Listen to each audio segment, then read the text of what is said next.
ये जीव जब करनी करके उस हीरे जैसा मूल्य पा लेता है, वो ही सतगुरु के शरण में पक्का होता है और उसी को निज धाम प्राप्त होता है। राधा स्वामी मत की खूबी है कि घर गृहस्थी के सारे काम करते हुए, क्यों करते हुए? आप सभी को प्यार भरी राधा स्वामी। देखिए, जो आज का सत्संग का विषय है उसे महाराज ने बताया कि जो इंसान गुरु की सेवा करता है, गुरु की भक्ति करता है, उस इंसान के जीवन में कभी कोई कष्ट नहीं आ सकता। और साथ ही महाराज ने बताया कि राधा स्वामी मत में ही इंसान इस काल और माया के जंजाल से मुक्ति पा सकता है और निज स्थान को प्राप्त कर सकता है। और साथ ही महाराज ने बहुत प्यारी प्यारी बातें सत्संग में बताई है। जो बातें अगर हम अपनाते हैं तो हमारा जीवन सार्थक बन जाएगा, हमारा जीवन से सभी दुखों की मुक्ति हो जाएगी और हमारा जीवन सरल बन जाएगा। तो चलिए आपका कीमती समय लेते हुए सत्संग को शुरू करते हैं। कृपया इस प्यारे सत्संग को पूरा सुनकर पुण्य भागीदार अवश्य बनिए। राधा। तो सत्संग का वास्तव में इसको जन्मदिन कहा जाए तो कोई बड़ी बात नहीं होगी। सत्संगियों के लिए इससे बढ़ के अवसर, इससे बढ़ के दिन इसलिए नहीं हो सकता कि जीव के कल्याण के लिए स्वामी जी महाराज ने इतना साधारण, इतना सुलभ और इतना आसान तरीका बताया, बल्कि अपने सत्संग में उन्होंने आम जन के लिए ये चीज स्पष्ट रूप से कही कि राधा स्वामी मत, सूरज शब्द का योग ये हर आम आदमी के लिए है।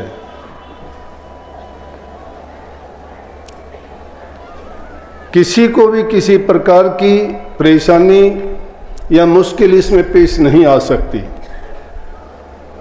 और इसको फरमाते हुए उन्होंने बताया कि इसको 8 साल का बच्चा भी और 60 साल का बुजुर्ग भी आसानी से इस नाम की कमाई करके अपने जीवन को सफल कर सकता है। इससे बढ़ के कोई बात हो नहीं सकती कि जिसमें किसी भी प्रकार की ना इतने कठोर नियम, ना इतने साधना के मुश्किल तरीके और ना ही कोई विशेष प्रकार की चीज़ों का अपनाना या त्यागना।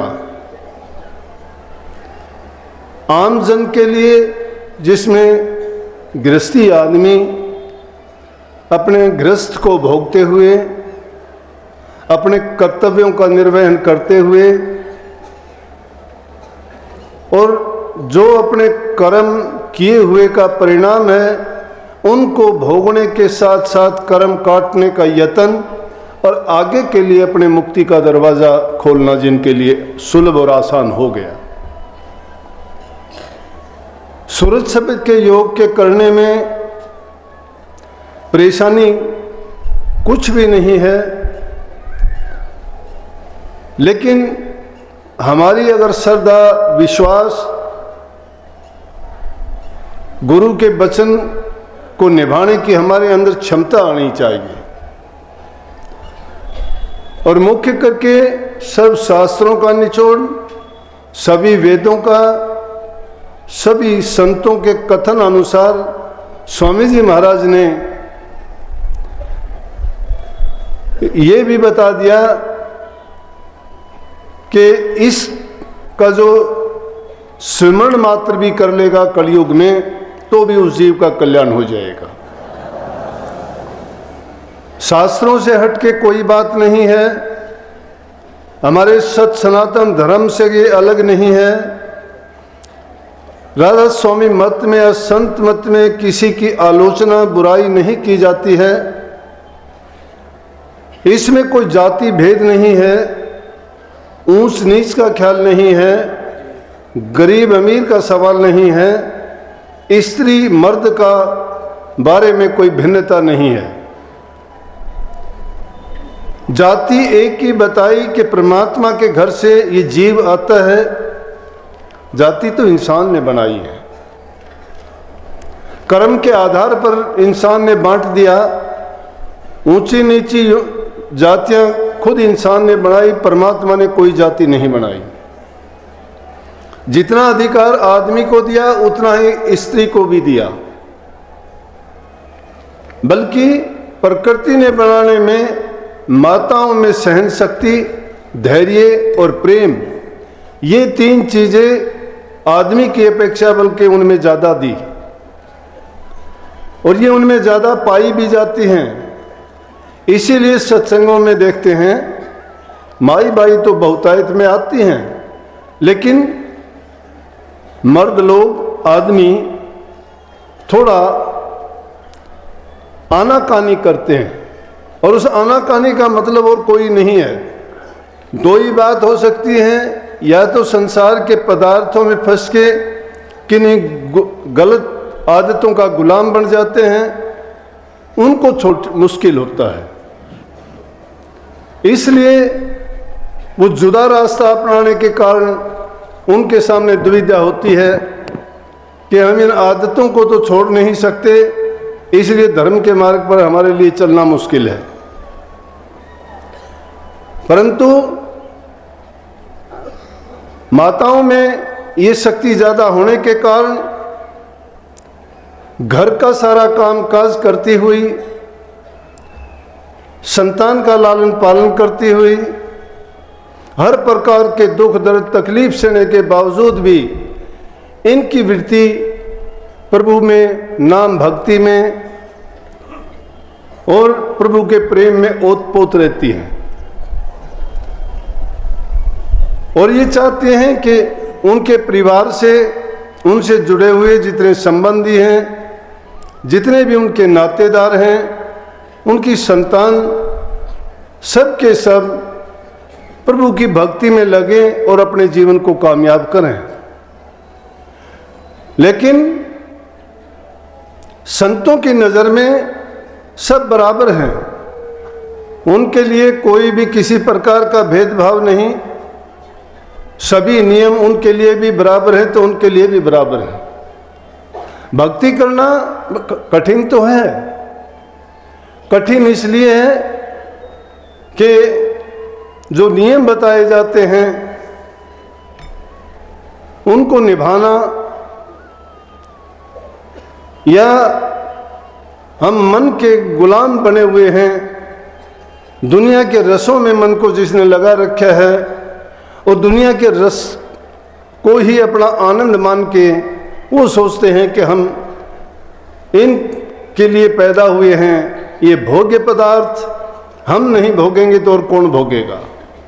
ये जीवन इंसान का हमें भोगने के लिए मिला है, निश्चित रूप से भोगने के लिए तो आए हैं, लेकिन यहाँ तो उल्टा काम है, भोगने के लिए तो हम आए थे, हमें तो भोग रहे हैं। भोगों के हम गुलाम हो चुके हैं, उन रसों के कारण हम हमारा जो असली उद्देश्य था उसको भुला बैठे हैं। हमारा उद्देश्य था करनी करके अपनी रूह को उस परमात्मा के चरणों में हम पहुंचाते, उस मालिक की दरगाह से अलग होकर ये जीव जब से आया है दुनिया में, काल और माया में इसने अपनी भूल भुलैया में ऐसा फंसा लिया कि इसको याद ही नहीं है कि मुझे आदि घर में क्या आनंद था और यहाँ आके मैं क्या दुख उठाता हूँ। जीव जिस योनि में आता है उसमें दुख भोगता है, सुख भोगता है, अपने कर्म का परिणाम है। लेकिन फिर भी ये नहीं सोचता कि जो मैंने कर्म किए उसके कारण ये है कि कभी मुझे दुख मिलता है, कभी सुख मिलता है, कभी मैं खुशी से रहता हूं तो कभी शोक में रहता हूं। और उद्देश्य ये नहीं था, उद्देश्य ये था कि दुखों को भोगते हुए इसको याद आना चाहिए था कि ये कर्म मेरा है, शिकायत नहीं। सोचना ये चाहिए था कि जो मैंने कर्म किया था उसी का परिणाम है। इंसान को बुद्धि तत्व जो दिया मालिक ने, वो इसीलिए दिया था कि उसको इस सोच में लगाता कि मैं दुनिया में क्यों आया था और मेरा इस कर्म जंजाल से या माया जाल से निकलने का रास्ता क्या है। और वो संतों की शरण में ही मिलता है। अब जिसके जैसे विचार होते हैं वो धर्म को, गुरु को या शरण को, नाम को एक तमाशा मानते हैं। वो सोचते हैं कि ये तो ऐश करने का रास्ता है, लेकिन ये नहीं सोचते यहाँ पर जो कठोर तप किया जाता है, जिन नियमों के अंदर सत्संगियों को बांधा जाता है और जिन मर्यादाओं से इस मन को गुजरना पड़ता है, वहाँ बड़ा कठोर एक असमंजस की स्थिति होती है कि मन इधर जाए या उधर जाए। लेकिन मन संसार में फंसा हुआ है, विषयों का गुलाम है, और उन विषयों में जब ये बार बार दौड़ता है तो इंसान सोचता है कि अब मैं क्या करूं, अब मन इसके कहे में नहीं है। इसलिए वहां गुरु की आवश्यकता पड़ती है। गुरु के गीत इसलिए गाए गए। गुरु नाम ज्ञान, ज्ञान जिसको हो जाता है वो शिकायत नहीं करता, और जो अज्ञान में रहता है उसकी शिकायत ही शिकायत है। परंतु यहाँ तो ज्ञान या तो चार बात सीखने वाले को कहते हैं, या चार शब्द याद करके जो गाता है उसको ज्ञानी कहते हैं, या किसी पुस्तक से कोई कथा वार्ता याद करके जो बोल देता है उसको ज्ञानी कहते हैं। लेकिन ये ज्ञान क्या है? ये तो सब अज्ञान है, ये तो अविद्या है, विद्या ज्ञान नहीं है। ये एक भ्रम बुद्धि पर ज्यादा पर्दा है, जिसको स्वामी जी महाराज ने फरमाया कि हे विद्या तुम बड़ी अविद्या, ते संतन की कदर न जानी, संत केवल प्रेम के सिंधु तो उल्टी बुद्धि कीचड़ सानी। ये उल्टी बुद्धि को कीचड़ में डालने वाली बात है। पहले तो कालजाल में फंसे हुए हैं और फिर वो चीजें सीखने के बाद में तो ऐसे हो जाते हैं जिस प्रकार से दलदल में फंस जाना। संसार की चीजें हैं, सुनते सब हैं, जानते भी सब हैं कि बुरे काम का परिणाम बुरा है, अच्छे काम का परिणाम अच्छा है। भक्ति करने का परिणाम जीव की फांस कटना है, 84 से छूट जाना है। सेवा अगर करोगे तो आपका तन पवित्र हो जाता है, सिमरन अगर करोगे तो आपका मन पवित्र हो जाता है, दान पुण्य अगर करोगे तो आपका धन पवित्र हो जाता है। लेकिन सतगुरु की शरण में जाके अगर तुम वचन को मान लेते हो तो पूरा जीवन पवित्र हो जाता है। अब उस बात को मानने वाला कौन है? वो तो सोचते हैं गुरु में हम में अंतर क्या है। अंतर तो पारस और लोहे में भी नहीं होता, वो भी एक लोहा होता है, वो भी लोहे जैसा होता है। पत्थर और हीरे में भी फर्क नहीं होता, वो भी पहाड़ से निकलता है, वो भी पहाड़ से ही निकलता है, वो भी नजर आने में एक चमकदार पत्थर ही है और कुछ नहीं, लेकिन उसकी कीमत है। तो मनुष्य में अंतर, कोई हीरा कोई कंकर। ये जीव जब करनी करके उस हीरे जैसा मूल्य पा लेता है, वो ही सतगुरु के शरण में पक्का होता है और उसी को निज धाम प्राप्त होता है। राधा स्वामी मत की खूबी है कि घर गृहस्थी के सारे काम करते हुए, क्यों करते हुए, ये सिद्धांत की बात नहीं कही गई, बल्कि करनी की बात करनी करवाई गई है। करनी को बड़ा संत मत ने इसलिए बताया कि वहां तुम जाओगे वहां करनी करोगे। और उस करनी करने को कबीर साहब ने सीधी कही है कि जब तक मानो ने गुरु के बहना तब तक देखो न अपने नैना। अपनी आंखों से देखना चाहते हो तो गुरु के वचन को मान लो, बैन को मान लो। लेकिन वो सैन बैन में भी समझ जाते हैं जो बुद्धिमान और जिनको तलाश है अपने घर जाने की और इस 84 से छूट जाने की। सत्संग को पूरा सुनने के लिए का बहुत बहुत धन्यवाद। तो प्यारी साध संगत जी, हम आशा करते हैं आपने सत्संग को बड़ा ही ध्यान से सुना होगा। तो जैसा कि महाराज जी ने बताया कि राधा स्वामी नाम से ही हमारी मुक्ति हो सकती है, राधा स्वामी नाम से ही हम इस माया और काल के जंजाल से छुटकारा पा सकते हैं। तो कृपया हमेशा नाम का सिमरन करते रहिए और अपने मन को, अपने तन मन धन को प्रभु भक्ति में लगाते रहिए। और साथ ही कृपया महाराज जी की इन बातों को आप अपने जीवन में अवश्य उतारिए और अपने जीवन को सार्थक अवश्य बनाइए। और साथ ही अगर आपको सत्संग अच्छा लगा तो कमेंट बॉक्स में राधा स्वामी लिखकर पुण्य भागीदार बनना न भूले। मिलते हैं जल्दी एक और नए और बहुत ही प्यारे सत्संग के साथ। तब तक के लिए राधा स्वामी।